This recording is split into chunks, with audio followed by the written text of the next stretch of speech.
né? Ah, pensa que eu vou passar vergonha junto? Vocês passem vergonha junto comigo, né? Muito bem. Eu não conhecia, agora morando mais próximo aqui em Salto, né, de Pirapora. E já faz quantos anos, né, essa construção? Estava me dizendo que uns 8 anos, né, mais ou menos. Que vergonha, não? É que vai surgindo padres novos, né? E vocês vão convidando os outros padres e os moços, e os que não estão muito no Ibope vão sendo deixados de lado, né? É isso sim. Não, estou dizendo aqui nesse espaço, né? Aqui nesta casa, que é o espaço da renovação carismática aqui na nossa arquidiocese, né? Muito bem. Não estou magoado, não, eu só estou brincando, viu? Eu tenho muito serviço lá na minha paróquia, né? Saindo daqui a gente vai rezar outra missa, mais 2 missas ainda hoje. Enfim, mas é uma alegria, estou brincando para expressar a alegria de estar aqui.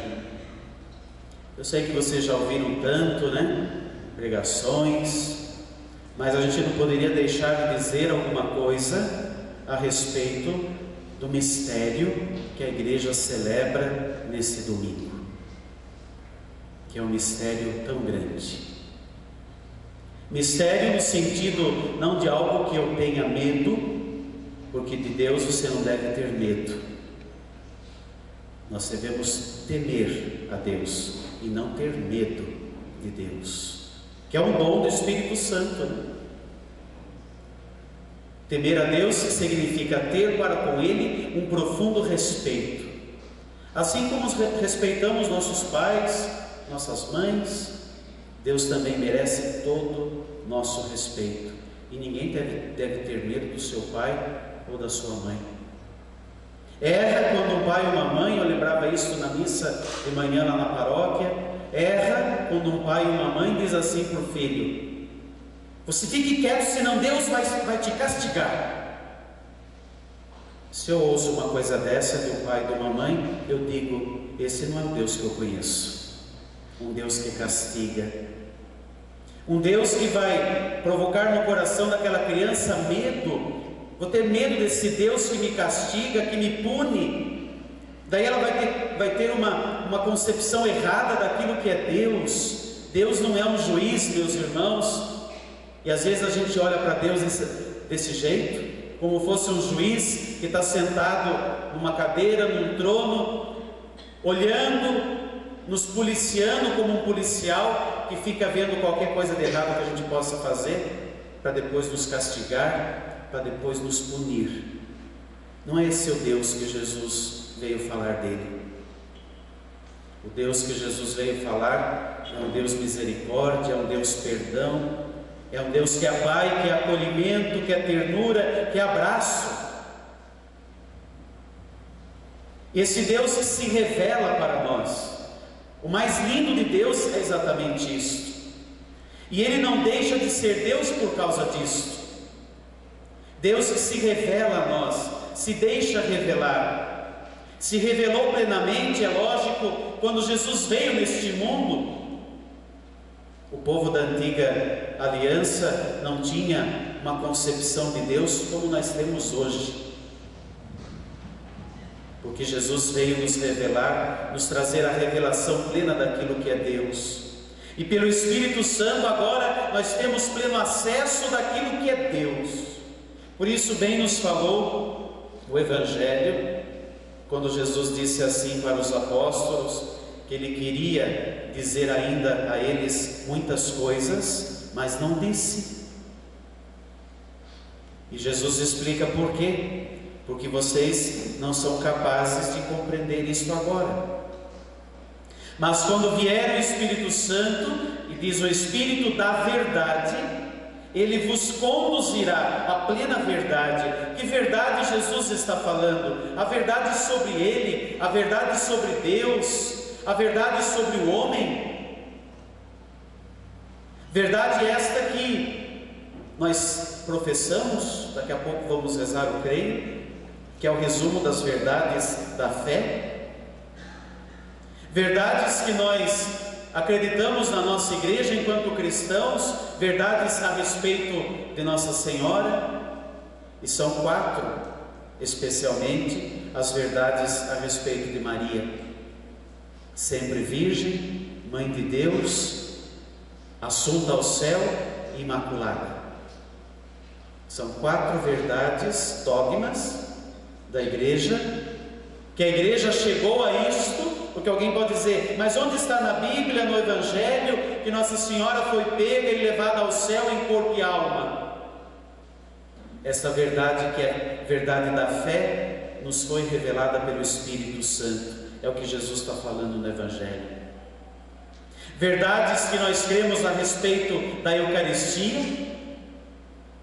Como é que eu posso compreender na minha inteligência, na minha razão humana, na minha cabeça, que Jesus está ali na hóstia consagrada? É uma verdade da fé. E é o Espírito Santo que nos convence disso, que nos dá esta graça. Por isso nós temos que pedir sempre ao Espírito Santo que Ele nos dê a graça da fé, porque fé a gente não acolhe na cabeça, fé a gente acolhe no coração.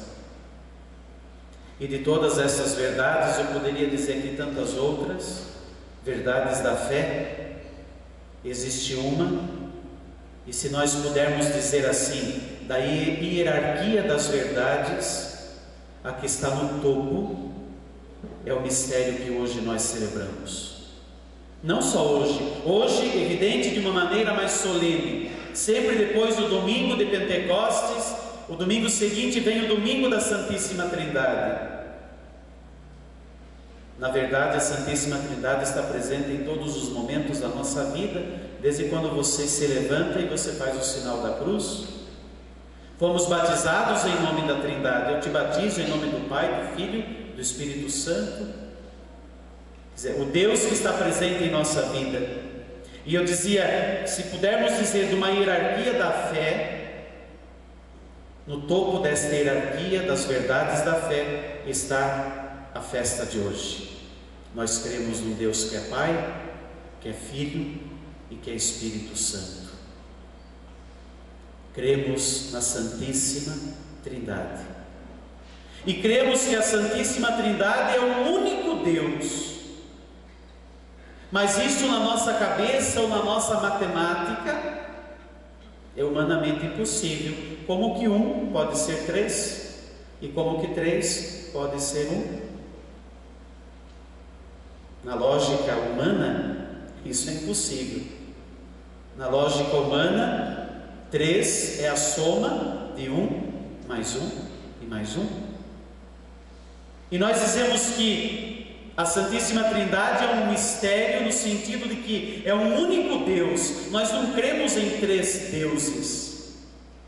O Pai é Deus, o Filho é Deus, o Espírito Santo é Deus.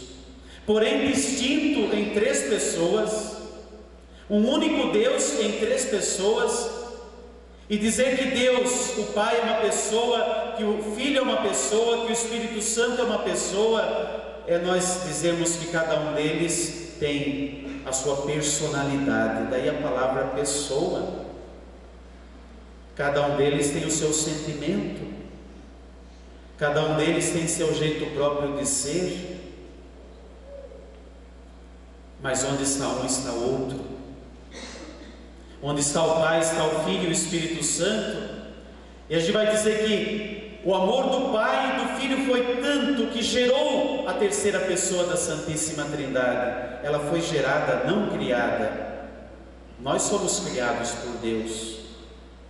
E nós rezamos isso naquele símbolo da fé chamado Niceno-Constantinopolitano, a respeito do Espírito Santo, Senhor da vida, que procede do Pai e do Filho, e com o Pai e o Filho é adorado e glorificado, Ele que falou pelos profetas, Ele que foi gerado.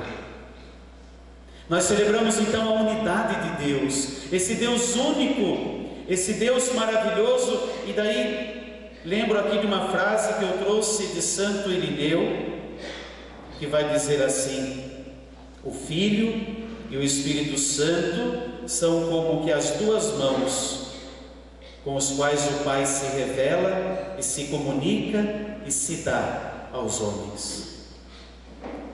Esta frase de Santo Irineu nos fala bem da Santíssima Trindade. O que é a Santíssima Trindade? É como o Filho e o Espírito Santo às mãos do Pai, para que o Pai se revele aos homens. O que Jesus disse quando veio a este mundo? Eu vim revelar-vos o Pai. E no Evangelho de hoje disse que o Espírito Santo seria enviado para também nos revelar o Pai, para nos revelar a Jesus próprio, para nos revelar a grandeza de Deus, para nos revelar a verdade de Deus. E o Espírito Santo, pela sua missão no mundo, glorificaria a Jesus, assim como Jesus, pela sua paixão, morte e ressurreição, glorificou o Pai. Então vejam onde está um e está outro. A Igreja atribui a cada uma das pessoas da Trindade uma missão. Ao Pai nós falamos, Ele nos criou, a gente cantou isso agora há pouco. O Pai nos criou, o Filho nos restaurou. O Pai criou, mas veio o pecado e destruiu a beleza da criação, e a segunda pessoa da Santíssima Trindade veio a este mundo, se fez homem, exatamente para restaurar. O que significa restaurar? É voltar à beleza original. Quando você ouve na televisão que tal obra que estava estragada, uma pintura, uma grande pintura, foi restaurada, o que estão querendo dizer? Que ela foi restaurada, ela voltou à beleza original.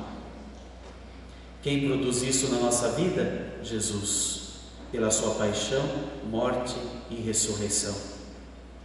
E o Espírito Santo é aquele que nos santifica, é aquele que nos vem trazer esta graça hoje para nós. A graça da redenção trazida por Cristo há 2000 anos atrás, acontece no hoje da nossa existência, da nossa vida, pela operação do Espírito. É Ele quem opera, é Ele quem age em nossa vida e na vida da Igreja, trazendo-nos a redenção, a restauração que a segunda pessoa da Santíssima Trindade trouxe há 2000 anos atrás. Quem sabe, meus irmãos, muito mais do que nós entendermos com a nossa razão o mistério da Santíssima Trindade, nós poderíamos pedir ao Espírito Santo a graça de fazer a experiência da presença da Santíssima Trindade em cada um de nós. É o Espírito Santo quem age para que façamos a experiência de Deus, a experiência do amor do Pai, do amor do Filho, que é derramado em nosso coração pelo Espírito Santo que nos foi dado. Feche os seus olhos. E muito mais do que nós, eu dizia, queremos entender com a nossa inteligência como é que Deus, sendo três pessoas, é um só. E como que, sendo um único Deus em três pessoas, e um exemplo clássico para nós entendermos isto é o sol. Imagine o sol lá fora, você está debaixo do sol, o círculo é o Pai, a luz, o clarão é o Filho, e o calor que você sente é o Espírito Santo. Um elemento da natureza, nós compreendemos o mistério da Trindade. Se nós tivéssemos aqui agora 3 velas e juntássemos as chamas das velas, ficaria uma chama só. São 3 velas, mas unidas uma única chama. É o mistério da Santíssima Trindade. Vamos nesse momento dar um mergulho no mistério da Trindade. Mergulhar na profundeza que é Deus. E nós podemos dar este mergulho pela graça do Espírito. É o Espírito